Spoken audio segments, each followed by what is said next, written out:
তাদেরকে আমি দ্ব্যর্থহীন ভাষায় বলে দিতে চাই, আল্লাহর কোরআন আগেও যেমন আছিল এখনো আছে, কিয়ামত পর্যন্ত থাকবে।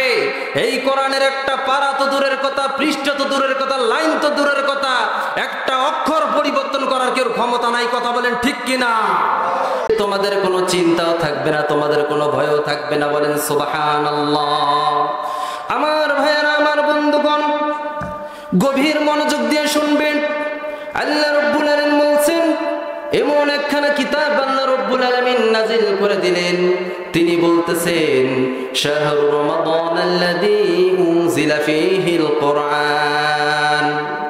আপনি কোরআনকে যদি জিজ্ঞাসা করেন, কোরআন তুমি তো নাজিল হয়েছো, মাসের মধ্যে 12টা মাস আছে, কোন মাসে তুমি নাজিল হলে? কোরআন আপনার আমার জবাব, কথার জবাবে তিনি বলবেন, শাহরু রমাদানাল্লাযী উনজিলা ফীহিল কোরআন হুদাল লিন-নাসি ওয়া বায়্যিনাতিম মিনাল হুদা ওয়াল ফুরকান। আল্লাহ তাআলা বলেন, শাহরু রমাদানাল্লাযী উনজিলা ফীহিল কোরআন, আমি আল্লাহ রাব্বুল আলামিন এই কোরআনকে শাহরু রমাদান, রমজান মাসের মধ্যেই কোরআনকে নাজিল করে দিয়েছি। বলেন সুবহানাল্লাহ। আল্লাহ রাব্বুল আলামিনকে এই কোরআনকে যদি আপনি প্রশ্ন করেন, ও কোরআন তুমি তো নাজিল হয়েছো, ভালো কথা, তুমি কি দিনের বেলায় নাজিল হয়েছো নাকি রাতের বেলায় নাজিল হয়েছো? কোরআন তার ভাষায় বলতেছেন, ইন্না আনজালনাহু ফি লাইলাতিল কদর, নিশ্চয়ই কোরআন আল্লাহ তাআলা নাজিল করে দিয়েছেন লাইলাতুল কদর রাতে। বলেন সুবহানাল্লাহ। ভাইরা আমার, বন্ধুগণ আমার, এই কোরআন যেই মাসের মধ্যে নাজিল হয়ে গেছে সেই মাসটা 12টা মাসের মধ্যে শ্রেষ্ঠ মাস হয়ে গেল। যেই রাতের মধ্যে নাজিল হয়ে গেছে সেই রাতটা সারা বছরের মধ্যে সবচেয়ে দামি রাত্র হয়ে গেছে। আমার ভাইরা, যেই ফেরেশতার মাধ্যমে কোরআনকে আল্লাহ তাআলা নাজিল করলেন সেই ফেরেশতা দামি হয়ে গেল। যেই নবীর উপর এই কোরআন নাজিল করেছেন সেই নবী সমস্ত নবীদের মধ্যে শ্রেষ্ঠ নবী হয়ে গেছেন। এই কোরআন যদি আমরা আঁকড়ে ধরি, এই কোরআন যদি আমাদের ব্যক্তিগত জীবন, পারিবারিক জীবনের মধ্যে, রাজনৈতিক জীবন, রাষ্ট্রনৈতিক জীবনের মধ্যে যদি আমরা মেনে নেই, আমার ভাইরা, আমার বন্ধুগণ, আল্লাহর কসম একবার, আল্লাহর কসম দুইবার, আল্লাহর কসম তিনবার, আল্লাহ তাআলা আমাদেরকেও দুনিয়া আখিরাতে কামিয়াবি দান করবেন। বলে আল্লাহুম্মা আমিন। ভাইরা আমার, বন্ধুগণ আমার, আল্লাহ তাআলা তাওরাত নাজিল করেছেন, জাবুর নাজিল করেছেন, ইনজিল নাজিল করেছেন, অন্যান্য কিতাব আল্লাহ তাআলা নাজিল করে সেই কিতাবের হেফাজতের দায়িত্ব আল্লাহ তাআলা নিতে চান নাই। কিন্তু আল্লাহ তাআলা বলতেছেন, ইন্না নাহনু নাযালনা যিকরা ওয়া ইন্না লাহু লাহাফিজুন।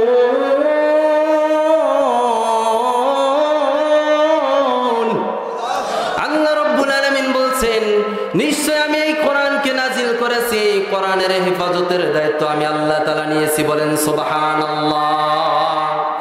অনেক নামধারী মুনাফিক মার্কা মুসলমান আছে, কয়েক বছর পূর্বে তারা বলেছিল যে আল্লাহ তাআলার কোরআন পুরানো হয়ে গেছে, এই কোরআনকে পরিবর্তন করা দরকার। বলেন নাউজুবিল্লাহ।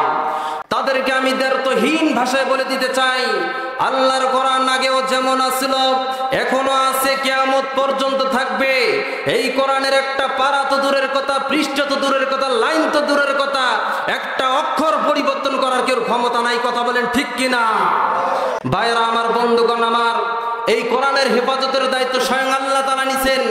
তাহলে আমাদের কোনো চিন্তা আছে? আমাদের কোনো ভয় আছে? আমাদের কোনো ভয় নাই। এই জন্য এই কোরআনকে শক্ত করে মজবুত করতে ধরতে হবে। বিশ্বনবী সাল্লাল্লাহু আলাইহি সাল্লাম বলছেন, কিতাবাল্লাহ ওয়া সুন্নাত রাসূলি, শেষ জামানায় অনেক এরকম পীর আসবে, বিভিন্ন মাযহাব আসবে, বিভিন্ন সমস্যা দেখা দিবে।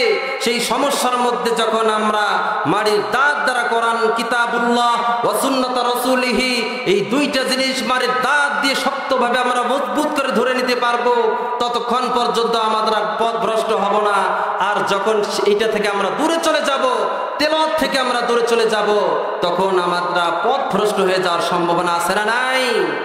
এই কথা আল্লাহ তাআলা বলছেন, ইন্নামাল মুমিনুনা আল্লাযীনা ইযা যুকিরাল্লাহু ওয়াজিলাত কুলুবুহুম ওয়া ইযা তুলিয়াত আলাইহিম আয়াতুহু زادتهم إيمانا وعلى ربهم يتوكلون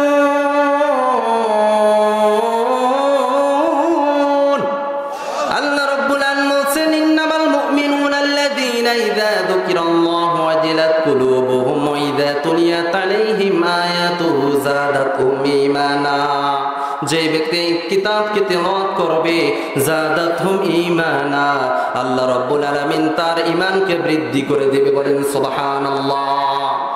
এই কোরআন থেকে আমরা দূরে থাকার কারণে, এই কোরআন থেকে আমরা দূরে আসার কারণে মুসলমান আজকে পদে পদে অপবাস্ত, অপমানিত, লাঞ্ছিত, হেয় প্রতিপন্ন হচ্ছে। কথা বলেন ঠিক কিনা?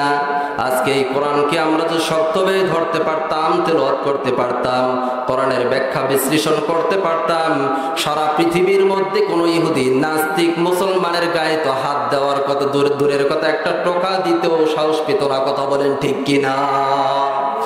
আমার ভাইয়েরা, আমার বন্ধুগণ, এই কোরআন আমাদের নিকট খুব অসংখ্য গণিত রক্তের বিনিময়ে, জীবন দেওয়ার বিনিময়ে আপনার আমার নিকট ইসলাম এসেছে ভাই।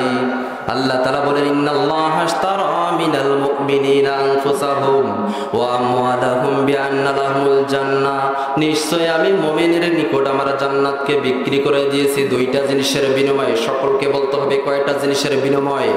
দুইটা জিনিসের বিনিময়ে। এক নাম্বার হচ্ছে আমওয়ালাহুম, এক নাম্বার হচ্ছে আনফুসাহুম ওয়া আমওয়ালাহুম। আমার ভাইয়েরা, এক নাম্বার হচ্ছে তোমার জীবনের বিনিময়ে, দুই নাম্বার হচ্ছে তোমার মালের বিনিময়ে। আমার বন্ধুগণ, আমার বৃদ্ধা বাবাজি, আমার পর্দার অন্তরের মা, ভালো করে শুনে নাও, বুঝে নাও। অসংখ্য অগণিত এরকম সাহাবা আসবেন, জীবন দেওয়ার বিনিময়ে আপনারা আমার নিকটে কোরআন এসেছে, ইসলাম এসেছে। ভাইরা আমার, বন্ধুগণ আমার, হযরতে সুমাইয়া রাদিয়াল্লাহু তাআলা আনহা, হযরতে বিলাল রাদিয়াল্লাহু তাআলা আনহু, হযরতে সুমাইয়া রাদিয়াল্লাহু তাআলা আনহা, তাদের জীবনী পড়ে দেখবেন চোখের মধ্যে পানি রাখতে পারবেন না। অসংখ্য অগণিত সাহাবী এইভাবে জীবন দিয়েছেন। যখন মক্কার নগরীর মধ্যে যারা কালিমা পড়ে মুসলমান হয়ে গেল, এক আল্লাহর প্রতি ঈমান আনলো, আমার ভাইয়েরা, আমার বন্ধুগণ, পর্দার অন্তরের মা, আপনারা ভালো করে শুনে নেন, বুঝে নেন। আপনাদের মতো কত মা তাদের জীবনকে হাসতে হাসতে ইসলামের জন্য দিয়েছে। এই কথাই আল্লাহ রাব্বুল আলামিন বলছেন ইন্নাল্লাহা আশতারা মিনাল মুমিনিন আনফুসাহুম, তোমাদেরকে জীবন দিতে হবে, ওয়া আমওয়ালাহুম, এবং তোমাদের মালকে ব্যয় করে দিতে হবে। আল্লাহ রাব্বুল আলামিন বলছেন, আল্লাহ তাআলা বলছেন ইন্নাল্লাহা আশতারা মিনাল মুমিনিনা আনফুসাহুম ওয়া আমওয়ালাহুম বিআন্না লাহুমুল জান্নাহ, নিশ্চয় আমি মুমিনের নিকট আমার জান্নাতকে বিক্রি করে দিয়েছি তার জানের বিনিময়ে, তার মালের বিনিময়ে। বলেন সুবহানাল্লাহ। এই জন্য তো ভাইরা আমার, বন্ধুগণ আমার, হযরতে সুমাইয়া রাদিয়াল্লাহু তাআলা আনহা কালিমা পড়ে যখন মুসলমান হয়ে গেল, আমার ভাইরা, আমার বন্ধুগণ, নিষ্ঠুর আবু জাহেল সুমাইয়াকে ধরে নিয়ে গেল, পিলারের সঙ্গে শক্ত করে বেঁধে বললেন, ও সুমাইয়া রে, তুমি নাকি আব্দুল্লাহর ছেলে মুহাম্মাদের হাতে কালিমা পড়ে মুসলমান হয়ে গেছো। হযরতে সুমাইয়া রাদিয়াল্লাহু তাআলা আনহা বলেন, হ্যাঁ হ্যাঁ হ্যাঁ, আমি কালিমা পড়ে মুসলমান হয়ে গেছি।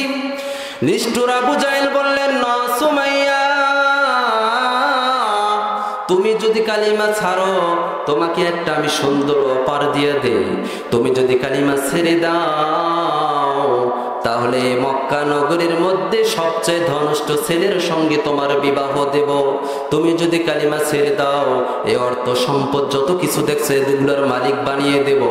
হযরতে সুমাইয়া রাদিয়াল্লাহু তাআলা আনহা বললেন, না, আমি কালিমা ছাড়তে রাজি না। হযরতে সুমাইয়া রাদিয়াল্লাহু তাআলা আনহাকে বললেন, ও সুমাইয়া, তুমি যদি কালিমা না ছাড়ো, তোমাকে লাঞ্ছিত, অপমানিত, হেয় প্রতিপন্ন করে তোমাকে দুনিয়া থেকে চির বিদায় দিতে হবে, তোমার জীবনকে দিতে হবে। সুমাইয়া রাদিয়াল্লাহু তাআলা আনহা বললেন, ও নিষ্ঠুর আবু জাহেল, যে আল্লাহ তাআলা আমার জীবন দিয়েছেন, ওই আল্লাহ তাআলার জন্য জীবনটা শুধু একবার নয়, দুইবার নয়, এই জীবনটা যদি আমার আল্লাহ শত শতবার ফেরত দেয়, আমি শত শতবার আল্লাহ তাআলার জন্য জীবন দিতে রাজি। বলেন আল্লাহু আকবার। আমার বন্ধুগণ, আমার ভাইরা, আমার পর্দার অন্তরের মা, ভালো করে শুনে নাও, বুঝে নাও। হযরতে সুমাইয়া রাদিয়াল্লাহু তাআলা আনহার ইমানি পাওয়ার কেমন ছিল, সেখান থেকে যদি আমরা একটা জ্ঞান অর্জন করতে